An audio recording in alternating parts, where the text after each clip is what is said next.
In this episode of Revive Thriveology, I'm interviewing Carli Webb. She's a health and wellness coach with so much knowledge. You guys are going to love her.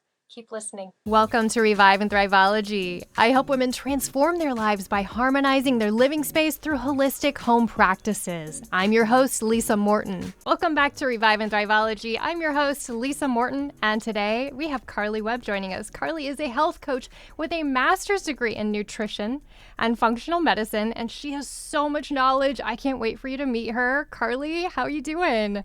I'm doing well, Lisa. Thanks so much for having me. I'm so excited to talk with you today. Yeah. Hey, tell everybody a little bit more about yourself.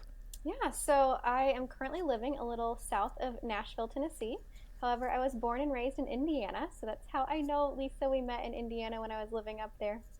But I live down here with my husband. We have a dog who is our little child right now for the time being. And we are just immersing ourselves in the community down here and really loving it. We're also building a house down here, so we will, I'm sure, talk about this eventually, but I'm very into decreasing our toxin exposure. So I'm thinking a lot about the building materials that we're using in the home, such as the HVAC and the flooring and everything. So that's kind of what my hobby is right now. That's so exciting. I can't wait to have you back and hear all the details about building this home because I know how much you've put into it. And I know everyone will love hearing more about it too. But let's dive into your health coaching because, as I said before, you're so knowledgeable. I know I have this weird little quirky question, and Carli, you know the answer right away. You're like, do this, this, and this. And so tell me a little bit about how you got into this. Yeah, that's a great question. I think, like many of us, how we get into what we're doing, it's always kind of a labyrinth and a path to get there, windy and weavy sometimes. So I will say I was first introduced to a more natural way of living when I was in college and had met who is now one of my very best friends. And she came from a family who did everything very natural and holistic. And so I thought for a moment, hey, I'll just give a couple of these things a try. So I implemented some changes in my diet and my lifestyle, and I saw a lot of symptoms that I was experiencing at a very young age in college start to decrease. And so I was like, this is really amazing. So at that point, I kind of shifted what I thought I might want to do with my life. And I, long story short, did end up in that master's program in human nutrition and functional medicine where I learned so much. And then after that, I've worked for some naturopathic doctors and some other doctors that are in the functional medicine field and integrative medicine field and learned so much from them. I also did a little health coaching at Noom. You might have heard of that company before. And so with all of this experience that I've had, I've really gotten to see the spectrum of making healthy lifestyle changes and focusing on nutrition and lifestyle changes. And so with that, I can tell you what to do. I know what to do. I can tell you what to do, but that's not really where change happens. Change happens when you get into the health coaching piece of the puzzle. So I like to say that I have both of those sides of the spectrum and can help you meet in the middle on, okay, here's what we need to do, but how are we going to actually implement it in your life? You are different than the person that I'm going to see after you. And so, for one individual, it might be a young mom that has 3 kids under the age of 5, and we're going to figure out how to implement certain things in her life. But for the next person, it might be someone who is at the pinnacle of their career and traveling on a weekly basis. And so how are we going to implement these healthy habits in that person's life? Wow. So, yeah. That's a lot. It has to be a lot to just take in and try to and provide everyone with their own unique solution. Yeah, definitely. The toolbox is full. I like to say, and I don't use the same tools with every individual, but it's really nice to be able to pull different tools out of that toolbox that fit that unique individual. Well, we might dig into some of those tools right now. I wanted to have you on to talk about setting up your space for healthy routine so you can implement and those routines can just kind of become part of your day to day. So, do you have any healthy routines that you really love in your own personal life? Yeah, that is a great question. Something that immediately comes to mind when you say setting up your space to make these routines a little more realistic. And I think right now we are in a rental house as we're building this other home. And so our space is a little different, but my sauna is sitting in the middle of our main living area between the kitchen and the living room. So I walk past it and I'm like, oh, I'm just going to hop in the sauna. So instead of like having to, oh, I got to go up the stairs, I got to go to this room that has all of the crafts and all of the boxes in it where I don't want to sit, like I can sit here and I can watch TV, I can talk to my husband, I can, and so my sauna is right there in the middle of the room. So I love the sauna. It's one of the little portable zip up saunas where your head pops out the top of it. That's so cool. I know you've posted pictures online. If you guys, I'm going to share all of Carli's info in the show notes, but you should go find her Instagram and just scroll through, and her head's popping out of this sauna, and it's hilarious. It always reminds me of, oh my gosh, what is it? Like on Charlie and the Chocolate Factory when they're like, Violet, you're turning violet, and she like blows up like a blueberry. I'm like, I feel like Violet, where the rest of my body looks like a big blown up blueberry, a little head sticking out. But that's one thing. I've also incorporated rebounding into my weekly routine, and so I have like a little mini trampoline is what they look like, what they are. Very cool. And so that also sits in some of our main areas so that it's easy to just pull down, and I just hop on that thing, jump on it for however long I want to for a couple days a week. And so are you like rebounding as your husband's sitting there watching TV? Yes, I am. Yeah, and the dog also thinks that it's playtime when I start to do my rebounding, and so she always brings me her toys. So it's like rebound and then pick up a toy and throw it across the room. So it's fun for everybody. It is. It's a great time. Yeah, and so that really helps support your detox pathways, your lymphatic system, and everything. So both of those things are very geared towards detox. That's something that I'm obviously very passionate about when I mentioned building the house earlier. So I would say that I incorporate a lot into my daily life to support my detox pathways. Nice. Yeah. So tell me about some things you encourage your clients to do. What are some tips you tell your clients to do to to set up their space? I don't know, it's sitting their water bottle out so it's ready, at hand, filled and ready to go every morning, things like that. Mm-hmm. Yeah, so like I said earlier, each patient or each client is unique and individual, and they have different goals that they want to accomplish. So what I will use with one person, I might not use with the next person. Something that I really like to do at the beginning of my time working with clients is have them create a wellness vision, so that I can understand where they want to go. And then we talk a lot about where they're at, and then kind of how to build a roadmap in order to get them from here to there. And so when we think about that, what does that person want to work on? I kind of like to focus on a few different areas. So sleep is instrumental in our health. So healthy sleep, stress, decreasing stress management, hydration, making sure we're getting enough water. Diet is really big, and movement. So it's like 5 pillars. So when we think about those 5 pillars, I'd say if we're thinking about hydration, how can we set up our kitchen to make us want to, drink more water and stay hydrated? And so, that might mean, buying a fun glass pitcher from the store that you can keep healthy filtered water in your refrigerator, and then pull out that little glass pitcher. And so like having a fun new glass pitcher. Also having your fridge organized is great for diet, but also wanting to open the fridge to get the glass pitcher out. We also have a water filter that just sits on our counter, so it's just top of mind every time we walk by. That's nice.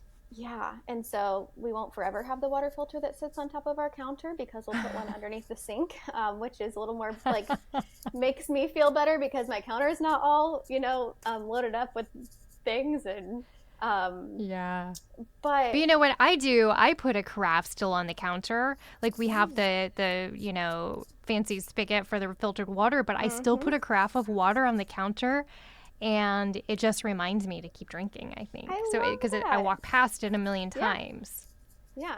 And so probably like getting one that's fun that you like to look at, and I'm sure there's some feng shui aspect of what that might look like that you could weigh in on. But yes, fun things like that. I also have people who like to buy a new water bottle, or like those Stanley cups, mugs are like really in right now. And so some people will be like, okay, I just need to drink 3 of those a day. So if I fill it up in the morning, and then I drink through it, and then so it's like fun because it's something new and fun to hold that you really like to look at.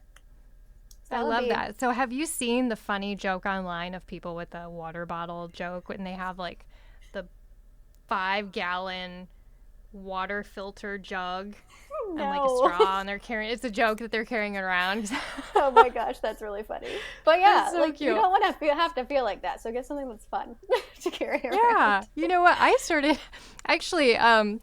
Somebody we both know very well, Megan, Yes. who is just has tons of knowledge about sustainability and everything. She's all about her water bottle, and would always put cool stickers on it.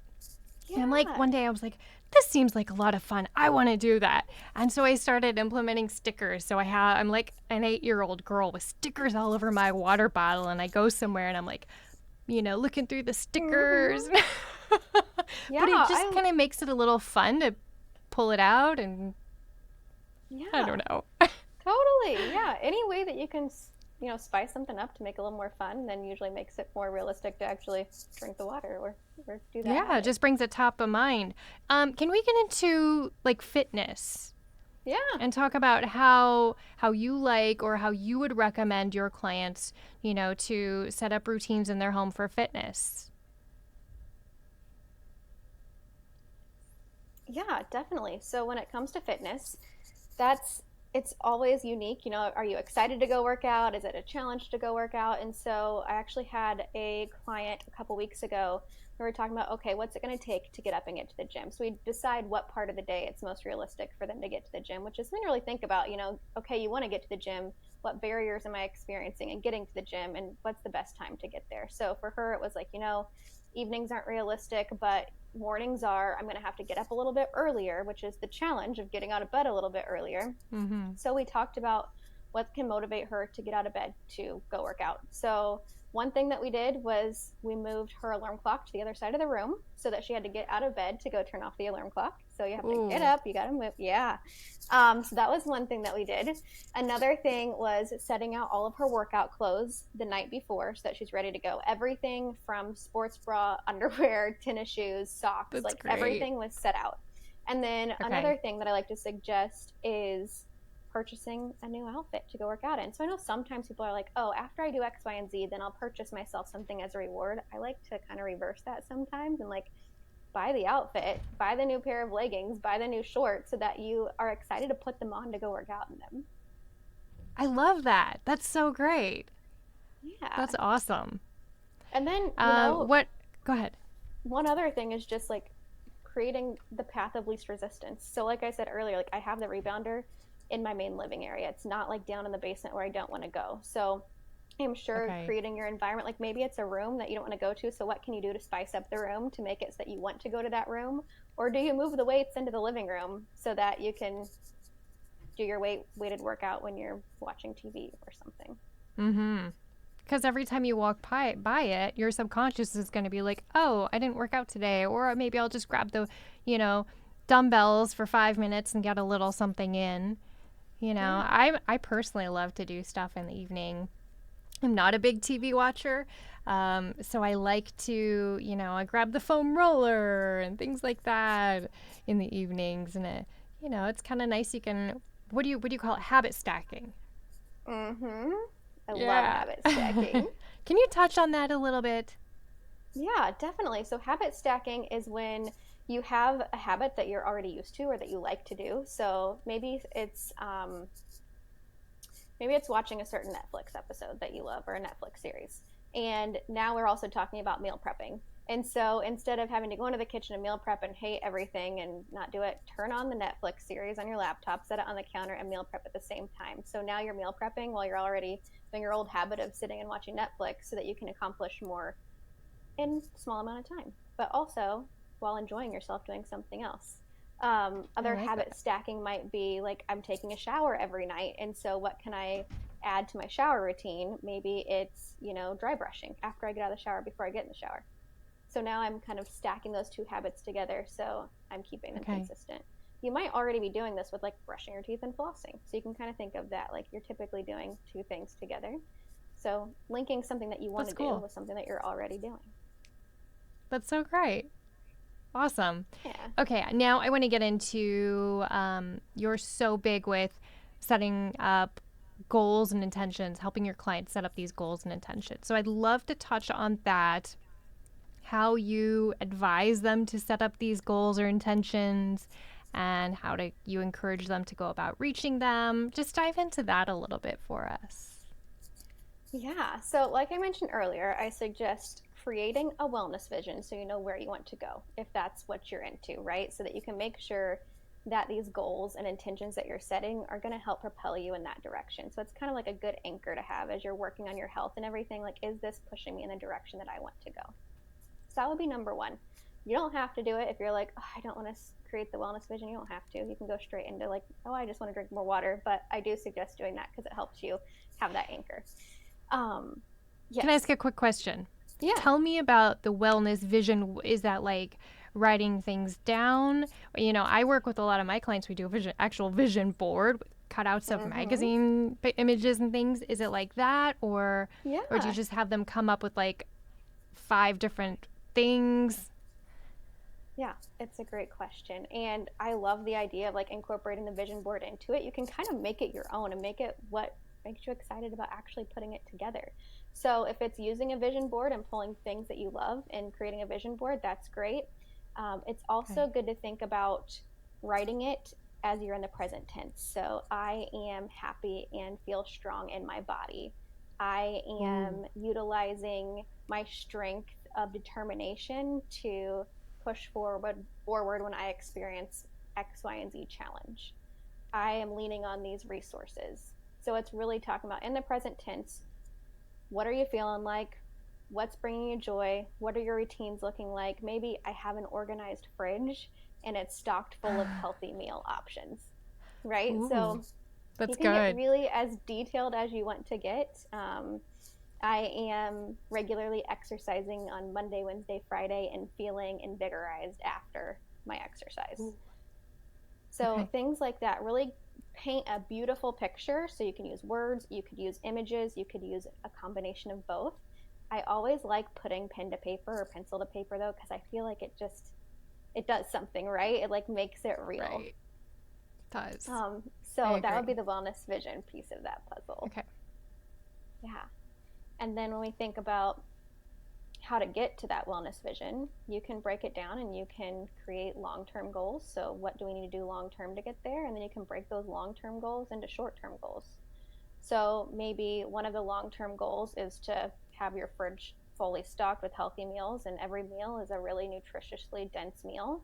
But right now, you might be eating a lot of fast food or a lot of frozen meals. So we're not going to go from 0 to 100. If we do, that's great. If you're one of those people that can go like 0 to 100 and stick with it, that's great. But typically what happens when we do that is we become burnt out eventually. You kind of think of like anyone who's maybe like gone on a diet or something. It's like, okay, after 2 weeks of eliminating a certain food, you're like, oh, this sucks. And you're just going to go rebound and have, whatever food it is that you were trying to eliminate. So I like to usually go low and slow. I feel like it's usually a little bit more of a sustainable way to do things. So small goals at a time. So if we're talking about the fridge example of having your, fridge stocked with healthy food and all these healthy meals with each, or all these nutrient dense meals for each serving of the day, then what's one step that we can take to get there? So maybe that is, just focusing on breakfast for this week. Let's just focus on breakfast and getting a good nutrient-dense breakfast in. And then we'll work on that for a couple weeks. After we feel like that habit's really solidified, then maybe the next week we focus on lunch. And then after breakfast and lunch are really solidified, then we add in another habit to work on. And so when we're thinking about building those habits, I know some people think goals are cheesy, but I really like to come back to some of the points of a SMART goal. So some people might have heard of that before, but SMART goal stands for specific, measurable, achievable, relevant, and time-based. So we can upload a SMART goal handout for everyone to have, because I know that's like a mouthful. I love that. That'd be awesome. So we can upload that. We'll upload a wellness vision handout too, so that's a little bit easier to tackle. But you really want to get specific. So instead of just saying, I'm going to eat healthier this week, that's where it's like, I'm going to eat a healthy breakfast on Monday, Tuesday, and Wednesday. Like, who knows what's going to happen on Thursday and Friday? Maybe you're traveling or something. So Monday, Tuesday, Wednesday, I'm going to eat a healthy breakfast. It's going to consist of 2 vegetables. That's what's going to make it healthy to me. And I'm going to do that before we meet again. So it's just super specific. So instead of being like every meal that you go to, oh, I got to choose this. Oh, I got to eat healthier. Like you don't have to think Mm-hmm. that much. It's just, okay, Monday, Tuesday, Wednesday, having a healthy breakfast. Mm-hmm. I love that. And I especially love breakfast because that kind of like starts your day, right? And so it's easy to Yeah. stick with that momentum and then you keep going, right? Yes, kind of like the snowball effect. Like sometimes that'll like pour into other things. So when I'm meeting with a client, they'll be like, I want to do a healthy breakfast and I want to sleep, go to sleep earlier. And it's like, okay, this is our non-negotiable. It's a healthy breakfast. If you accomplish one of those other Mm-hmm. tasks because you're feeling good, then that's like gives you an A plus plus. That's like bonus points. Oh my gosh, I love that. In my clutter clearing course, I encourage my clients to start with something little and simple, like a junk drawer, right? Or like I always say my linen closet is the closet because it doesn't have emotions, it doesn't have big things. It's one little compartment. It might be your silverware drawer that you want to go through and I don't know, organize and whatever, but start small and then go from there because then you get that momentum and it makes you feel good and it makes you inspired to do even better the next day. Exactly. I love that way that you start small and add things together, and those little things really start to add up to big changes Mm-hmm. that you would see in your life. And like you said, like it gives you that motivation to keep going too. You're like, I'm accomplishing Yeah, something. sure. And then I feel like by the time, I always say too that it helps you as you're moving towards maybe those sentimental items, right? You have that momentum going, and so you're ready to tackle that. In your case, maybe like family mealtime is has emotions attached to it or something. So starting small and then building from there. Mhm. Oh my Yeah, gosh. definitely. Now, Carli, I know you're always learning, studying, reading, and educating yourself on current health topics, trends, everything. What are you focusing on in your life these days? Yeah, one of the things that I'm focusing on is really supporting balanced blood sugar. So I know that it's kind of a trend now on Instagram that I've been seeing here and there, but really focusing on how I'm pairing my foods together to support the way that my blood sugar responds afterwards. So if I'm eating something a little heavier in carbohydrates, I really try to start my meal with the vegetables and the protein and make sure I'm always pairing my carbs with a protein, or something that I like to call it sometimes is like dressing them up with a protein or a healthy fat to make sure that they are being utilized by my body a little bit better, and decreasing the blood sugar spike afterwards. Nice, nice. That's awesome. Yeah. Okay, well, the time has come. I want to ask you one final question. I want to know your favorite space in your home. And I know this is temporary home. This isn't your home that you're building, but where you are right now, where do you love to go? I honestly love being in my office. I love the books that are behind me. I love the inspiration that I feel when I'm at my desk. And also, I have two big windows in here. So a ton of natural light comes in. There's a tree right outside my window. So I get that like nature kind of feel while I'm in here as well. So, my office. I love that. Awesome. Well, Carly, again, I'm going to post all your info in the show notes if anyone wants to connect with you, wants to get more information on your work. Thanks again, everyone, for watching. Make sure to give me a great rating, 5 stars, and let me know what you want to hear. If you have someone awesome you want me to interview or something you want to learn about, let me know. Put it in the notes, in the comments below, and I will see you all next time.